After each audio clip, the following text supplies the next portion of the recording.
আসসালামু আলাইকুম। তো নির্বাচনের ফলাফল আমরা যদি লাইভ দেখি তাহলে এই যে হলো নির্বাচনের ফলাফল।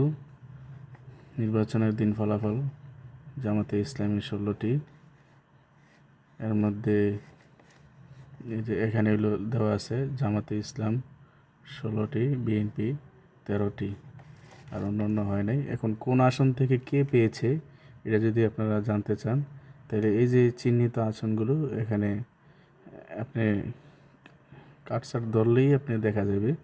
লালমনিরহাট 1 জামাত পেয়েছে, তারপরে নীলফামারী জামাত, রংপুর 1 জামাত, রংপুর 2 জামাত, রংপুর 3 জামাত, দিনাজপুর 6 জামাত, গাইবান্ধা 1 জামাত।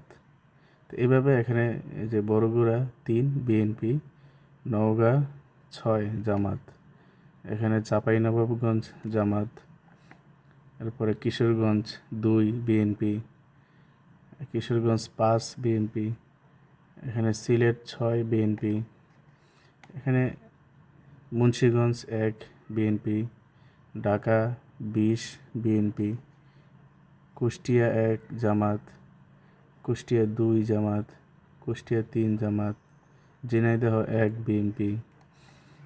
সবগুলোর ফলাফল এখন এভাবে দেওয়া আছে আর কি। বরিশাল 6 বিএনপি,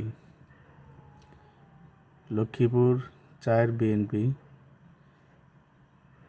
শরীয়তপুর 3 জামাত, লক্ষ্মীপুর 3 জামাত, ফেনী 3 বিএনপি, ফেনী 1 বিএনপি, চট্টগ্রাম 16 জামাত, চট্টগ্রাম 4 বিএনপি, চট্টগ্রাম 4 বিএনপি।